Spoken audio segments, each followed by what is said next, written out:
है नमन उनको कि जो इस देह को अमरत्व देकर इस जगत में शौर्य की जीवित कहानी हो गए हैं।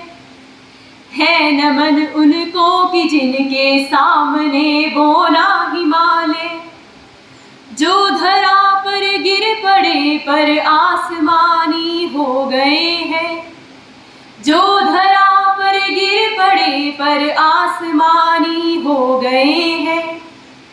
आदरणीय अतिथि महोदय, प्रधानाचार्य महोदय, उप प्रधानाचार्य महोदय, शिक्षकगण व मेरे सहपाठीगण, सर्वप्रथम आप सभी को करगिल विजय दिवस की हार्दिक शुभकामनाएं।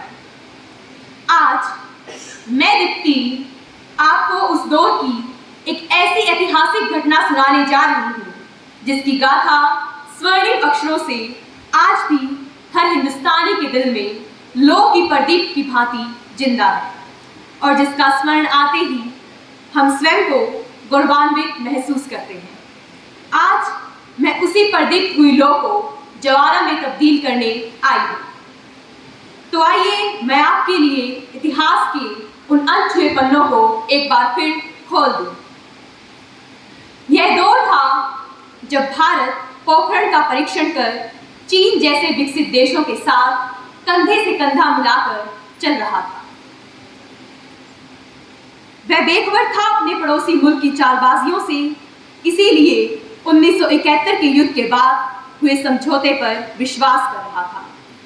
और आखिरकार 3 मई 1999 के उस दिन पाक ने अपनी औकात एक बार फिर भारत को दिखा दी। लेकिन हर बार की तरह दुख इस बात का नहीं था कि पाकिस्तान हमारा दुश्मन था, बल्कि दुख इस बात का था कि भारत कश्मीर में विभीषणों को पाल रहा था। कश्मीरी घुसपैठियों की आड़ में पाकिस्तान ने भारत को पता चलने से पहले तक भारत के 130 वर्ग किलोमीटर के एरिया को हथिया लिया था। इस मुकाम तक पहुंचने के लिए पाकिस्तानी सेना ने भद्र नामक ऑपरेशन जारी किया, जिसका एकमात्र उद्देश्य कश्मीर के सबसे शांत इलाके लद्दाख पर कब्जा करना था। और इस लक्ष्य को हासिल करने के लिए पाक ने 3 चरणों से ऑपरेशन भद्र को बांटा, जिसका पहला चरण था द्रास, करगिल और बटालिक पर हमला कर लद्दाख को बाकी के कश्मीर से अलग कर देना। पाकिस्तानी षड्यंत्रकारी सोच रहे थे कि भारत यदि जंग को बढ़ाएगा तो कश्मीर विवाद का जबरदस्त अंतर्राष्ट्रीयकरण होगा। साथ ही परमाणु युद्ध से घबराकर अमेरिका और दूसरे देश सीज फायरिंग करवा देंगे। इसी नीयत से पाकिस्तान ने नियंत्रण रेखा को विवादास्पद बताया। ऑपरेशन भद्र का दूसरा मुकाम था सियाचिन पर भारत की पकड़ कमजोर करना। इसीलिए पाकिस्तान अपने सैनिकों को सिंधु नदी के उत्तर पूर्व में चोर बदला दर्रा होकर भेजने लगा, जिससे तुतर्क से खालसे तक सैन्य दबाव बढ़ाया गया। तीसरे और अंतिम चरण में पाकिस्तान लद्दाख पर कब्जा करने की कोशिश करता, किंतु कागजी तौर पर ऑपरेशन भद्र जितना दमदार लग रहा था, मैदान में भारत के सामने उसकी उतनी ही धज्जियां उड़ी। हालांकि पाकिस्तान हमलों की शुरुआत 3 मई 1999 से ही कर चुका था, लेकिन भारतीय सेना को इसका अनुमान मई के आखिरी हफ्ते में हुआ।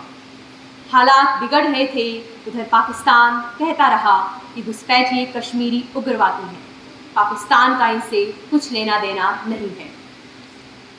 आखिरकार 24 मई को, यानी घुसपैठ के पता चलने के 21 दिन बाद, CCS यानी कैबिनेट कमेटी ऑन सिक्योरिटी की पहली बैठक हुई। इस बैठक में एक बहुत बड़ा फैसला किया गया। फैसला था कि भारत करगिल में अपनी एयरफोर्स का इस्तेमाल करेगा और नेवी को अलर्ट किया जाएगा। अब सवाल था कि भारत पाकिस्तान से करगिल वापस लेने के लिए किसी और जगह लाइन ऑफ कंट्रोल या सीमा रेखा क्रॉस करेगा। इस तरह के फैसले का मतलब था 2 एडमिन देशों के बीच खुली जंग। जब वाजपेयी सरकार ने करगिल से पाकिस्तानी सेना को हटाने का फैसला किया तब वो देश में बहुमत खो चुकी थी। देश में चुनाव का माहौल था, लेकिन सरकार बड़े फैसले लेने को मजबूर थी। सरकार ने हवाई ताकत के इस्तेमाल का भी फैसला किया था। ये एक बहुत बड़ा फैसला था, लेकिन भारतीय वायुसेना को किसी भी हाल में LOC को पार करने की इजाज़त नहीं थी। 1971 के युद्ध के बाद पहली बार वायुसेना के जंगी जहाज युद्ध में शामिल हो रहे थे। इसे ऑपरेशन सफ़ेद सागर का नाम दिया गया। MiG-29 हवा में दूसरे विमानों को सुरक्षा देता था। इसने पाकिस्तानी F-16 विमान को भारतीय वायुसेना से दूर रहने में मजबूर किया, जबकि MiG-27, MiG-21 और मिराज 2000 विमान ज़मीनी निशाना ढूंढते थे। भारतीय वायु क्षेत्र में रहकर विमानों ने वो काम किया जब तक दुनिया की किसी भी वायुसेना ने नहीं किया था। 13,000 फुट से 18,000 फुट की ऊंचाई पर छिपे पाकिस्तानी फौज के सैनिकों को चुन चुनकर निशाना बनाया गया। इसके साथ भारत ने इस घुसपैठ में पाकिस्तानी सेना के शामिल होने के पुख्ता सबूत दे दिए। भारतीय सेना के लिए ज़मीन पर हालात तब बदले जब तोलो लिंक पर कब्जा हुआ। पाकिस्तान को घेरने के लिए भारत ने कई मोर्चों पर जंग छेड़ी। राजनायक एक तरफ काम में लगे थे तो दूसरी तरफ दिल्ली में रोज़ वायुसेना, थल सेना और विदेश विभाग के प्रवक्ता प्रेस ब्रीफिंग करते थे। ये पहली लड़ाई थी जिसमें जंग के मैदान से मुर्दों की लाश उनके गांव तक पहुंचाई गई और शहीदों की लाश को गांव तक पहुंचाने का यह फैसला काफ़ी बड़ा साबित हुआ। इससे करगिल की लड़ाई करगिल तक सीमित नहीं रही, बल्कि लद्दाख से केरल तक, राजस्थान से लेकर मणिपुर, नागालैंड तक पहुंच गई। पूरे देश को करगिल से जोड़ दिया गया, जबकि पाकिस्तान अपने सैनिकों की लाश कबूल करने से इनकार करता रहा।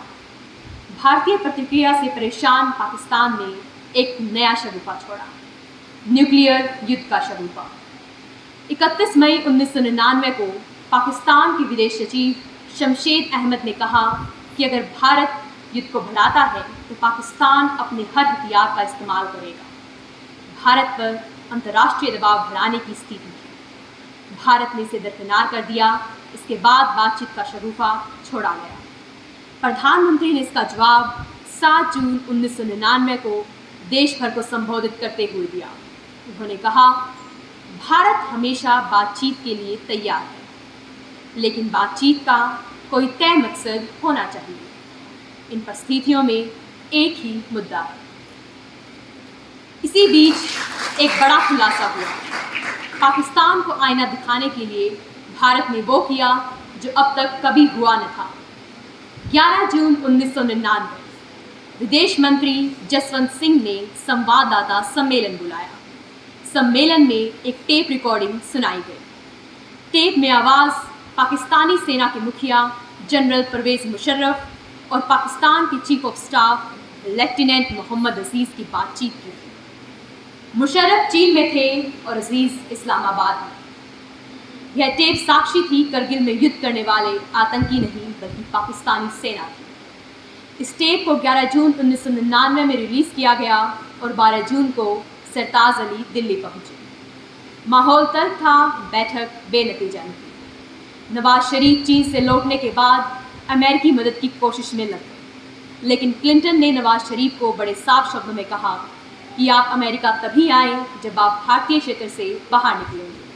अगर आप ऐसा नहीं कर सकते तो अमेरिका आने की कोई ज़रूरत नहीं है। इसके बावजूद नवाज शरीफ 4 जुलाई 1999 को अमेरिका पहुंच गए।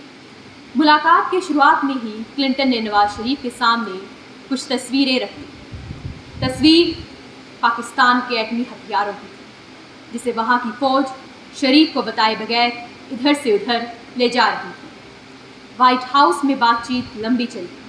क्लिंटन ने साफ कहा कि पाकिस्तान या तो अपनी सेना को बिना शर्त पीछे बुलाए या फिर युद्ध का सारा दोष अपने सिर लेने के लिए तैयार थे। सोच विचार के लिए मुलाकात कुछ समय के लिए रोक दी गई। इस दौरान क्लिंटन ने अटल बिहारी वाजपेयी को बातचीत का ब्यौरा देने के लिए कॉल किया। भारत ने साफ कर दिया कि उसकी ज़मीन पर जब तक घुसपैठिए हैं, युद्ध का अंत नहीं होगा। कुछ देर बाद क्लिंटन की शरीफ के साथ अकेले में बातचीत हुई। तब भी ब्रूस रिडल को क्लिंटन ने कमरे में बिठाए रखा। क्योंकि क्लिंटन को शक था इस दौरान हुई बातों में कुछ ऐसी बातें जोड़ी जा सकती हैं जो वहाँ कहीं ही ना गई है। और आखिरकार वही हुआ जो भारत चाहता था। पाकिस्तान को करगिल से बिना किसी शर्त के वापस लौटना पड़ा और इस तरह 26 जुलाई 1999 को यह युद्ध समाप्त हुआ। धन्यवाद।